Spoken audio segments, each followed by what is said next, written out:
কালকে আমাদের একজন কর্মীর উপরে হামলা করেছিল। আজকে আমি আসার পথেও বলা চলে আপনার ডাকুয়া সুলিশ বাজারের ওখানে অন্ধকার রাস্তায় সেখানে কতগুলো লোক আমাদের বলা চলে গাড়ির সামনে পড়েছিল, আপনার বাজে স্লোগান দিয়েছিল। তো তাদের উদ্দেশ্য এই জায়গা থেকে আমি পটুয়াখালী তিনের জনগণকে বলবো, যদি এই লাইভটি সারা বাংলাদেশের মানুষ দেখছে, তো সেই মানুষদেরকে বলবো যাদের পটুয়াখালী তিনের জনগণের সাথে একটা সম্পৃক্ততা আছে, স্বাভাবিকভাবে এটি একটি প্রত্যন্ত অঞ্চল, গ্রামাঞ্চল, এখানের অধিকাংশ মানুষ শিক্ষিত নয় কিংবা অনেকেরই ভালো মন্দ বাছ বিচার করারও অনেক ক্ষেত্রে আমি মনে করি যে স্বাভাবিক সেন্সটা থাকে না, এবং অনেকে ভয় ভীতিতেও দেখা যায় ভোট দেয়, হুমকি দামকিতেও ভোট দেয়।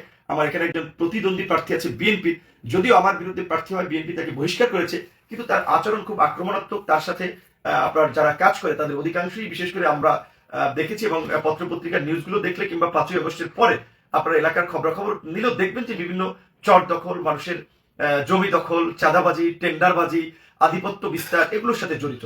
অনেকেই মামলা বাণিজ্য করেছে, মানুষকে গ্রেপ্তার করে ধরিয়ে দিয়েছে, এবং এই যে অবৈধ পথে উপার্জিত টাকা এগুলো নির্বাচনের মাঠে খরচ করে নির্বাচনের মাঠকে গরম করছে। কালকেও আমাদের একজন কর্মীর উপরে হামলা করেছিল। আজকে আমি আসার পথেও বলা চলে আপনার ডাকুয়া সুলিশ বাজারের ওখানে অন্ধকার রাস্তায় সেখানে কতগুলো লোক আমাদের বলা চলে গাড়ির সামনে পড়েছিল, আপনার বাজে স্লোগান দিয়েছিল। তো তাদের উদ্দেশ্য কি আমরা জানি না, যেটা বুঝতে পারছি যে এই স্বতন্ত্র প্রার্থী তাকে বিএনপি বহিষ্কার করেছে। তো কাজেই তারা এই নির্বাচন বানচাল যারা করতে চায়, এই সমস্ত অপশক্তির সাথে হাত মিলিয়ে এই বিশেষ করে একটা যদি আমাদের সাথে কোনো ধরনের একটা বিশৃঙ্খল পরিস্থিতি তৈরি করে, সেটা করতেও পারে এবং তাদেরকে ব্যবহার করতে পারে। এক্ষেত্রে আমি প্রশাসনের সাথে কথা বলেছি, তারা এই বিষয়ে সতর্ক আছে।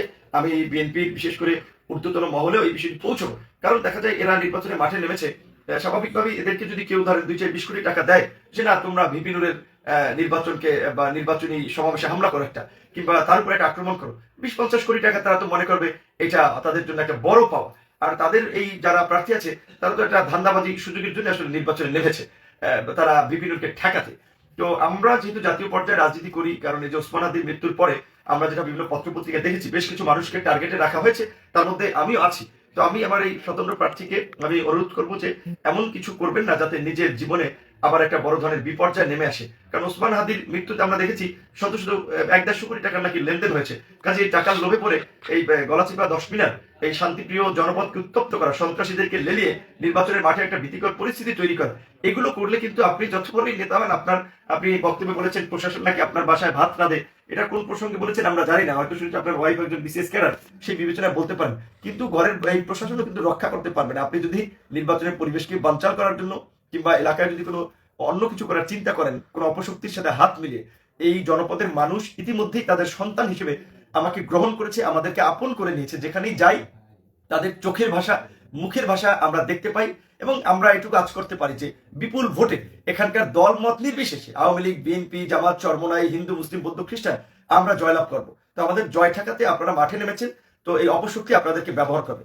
বিশেষ করে বিএনপির এখনো যারা এই স্বতন্ত্র প্রার্থী, বিএনপির বহিষ্কৃত নেতা জনাব হাসান মামুনের সাথে আছেন, তাদেরকে আমরা বারবার বলবো আপনারা ভুল পথে আছেন। আপনারা আমাদের নেতা কর্মীদের সাথে যে আচরণ করছেন, পায়ে পড়ে আপনার বিভিন্ন ধরনের ঘটনা ঘটানোর চেষ্টা করছেন, আমাদের নেতাকর্মীরা ধৈর্যের পরিচয় দিচ্ছে, কারণ আমাদের জনগণকে ভোট কেন্দ্রে নিতে হবে।